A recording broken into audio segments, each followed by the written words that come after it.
रीवा जिले में किसानों की पीड़ा और सरकार की उदासीनता को उजागर करती बड़ी खबर है। जिले भर के 5000 किसानों का धान खरीदी पंजीयन निरस्त कर दिया गया है।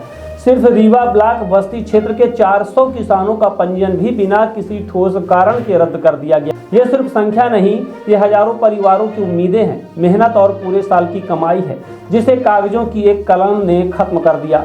भारतीय किसान मोर्चा के जिला अध्यक्ष अनिल सिंह पिंटू किसानों के साथ कलेक्ट्रेट पहुंचे और साफ चेतावनी दी, अगर किसानों की धान खरीदी तुरंत शुरू नहीं हुई तो हम अपने ट्रैक्टरों में धान लोड करके कलेक्ट्रेट गेट पर खड़ा कर देंगे, क्योंकि जब खरीदी केंद्र किसानों की सुनवाई नहीं करते तो किसान अपनी फसल वहीं ले जाएगा जहां उसकी आवाज़ सुनी जाए। किसान पूछ रहा है, क्या पंजीयन निरस्त करना हमारी गलती है? क्या सरकार को पता है कि धान खेत में पड़ा खराब हो रहा है? क्या किसान सिर्फ वोट बैंक है और अधिकार मांगने पर गलत साबित कर दिए जाते हैं? किसान देश का पेट भरता है और आज वही पेट भरने वाला अपने अधिकारों के लिए दर दर भटक रहा है। अगर प्रशासन ने जल्द फैसले नहीं लिए तो किसान आंदोलन अब मजबूरी नहीं बल्कि उनकी आवाज़ बनने वाला है।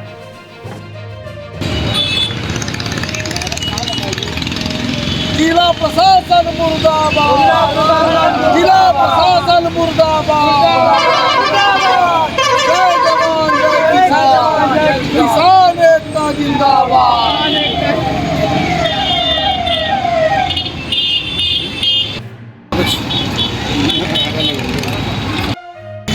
ये पिता पुत्र की जमीन है, ये रजिस्ट्रेशन इसको निरस्त कर दिया गया। हम कहते दूसरे के हो तो ठीक है, माँ पुत्र की निरस्त कर दी जाती, उसमें कहते एग्रीमेंट भी लगा, ऐसा नहीं है एग्रीमेंट लगा। ऐसा तो नहीं कि कहीं पैसे का कुछ खेल करना चाह रहे हैं उसमें भी। पैसे की क्या खेल, किसान तो देने वाला नहीं 1 रुपए। अब ये ऊपर चल रहा। अब तो सबसे बड़ा खेल यही है कि धान खरीदी कम हो तो सरकार का पैसा कम लगे और इनको बताने को हम बहुत खरीद लिए धान। किसान की धान जो बचेगी मूस खाएगा, कहाँ बिकेगी? अगर नहीं खरीदी जाएगी आप लोगों की धान तो क्या करेंगे आप लोग? कलेक्ट्रेट गेट में धान के टालियां लगा देंगे। अगर आज कलेक्टर महोदय नहीं कुछ किए कार्रवाई, कल से कलेक्ट्रेट गेट में धान की टालियां लगेंगी।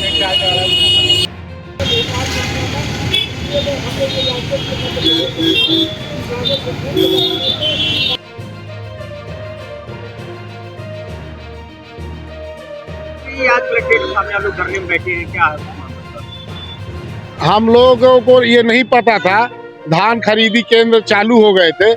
हम लोग किसान हैं, जब यहाँ केंद्र में पहुँचे हम लोग अपना स्लॉट बुक कराने की कोशिश किया तो स्लॉट में असत्यापित बता रहा है।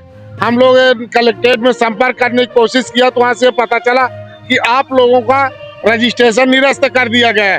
तो हम लोग अब कहाँ धान बेचे, कहाँ क्या करें? अब हम कलेक्टर महोदय के गेट में, जो अगर आज नहीं निर्णय होता तो हम लोग यहीं बैठेंगे और अगले दिन से और व्यापक आंदोलन यही गेट में होगा। नहीं, हम लोगों की धान जो सिकमी में है उसको सत्यापित किया जाए। अगर रजिस्ट्रेशन है, नहीं पहले रजिस्ट्रेशन ही नहीं करना था, रजिस्ट्रेशन हो गया है तो सभी की धान खरीदी होनी चाहिए।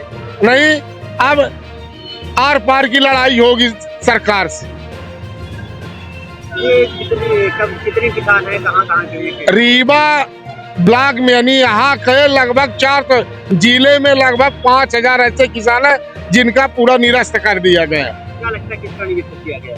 ये सिर्फ सरकार की नीति है कि धान कम खरीदे, कब पैसा लगे किसानों को। सिर्फ ये है, किसानों को मूर्ख बनाया जा रहा है। ये आप अभी कुछ दिन पहले सुने होंगे, कृषि मंत्री क्या बोल रहे थे मध्य प्रदेश के एकादल कंसाना जी, कहीं कि आज सब ठीक है। अभी आप लोग धरने में बैठे हैं तो क्या अब हम लगे हैं, कोशिश कर रहे हैं कि माननीय कलेक्टर महोदय से बात हो जाए, क्या कैसे निर्णय आता, उसके बाद हम लोग किसान यूनियन के लोग बैठेंगे और उसमें चर्चा करेंगे। अगर नहीं निर्णय हम लोगों के पक्ष में आता है तो इसको व्यापक धरने में बदलेंगे और सारी धान की टालियां इस गेट में खड़ा करेंगे। अनिल सिंह पिंटू, किसान यूनियन का संभागीय अध्यक्ष।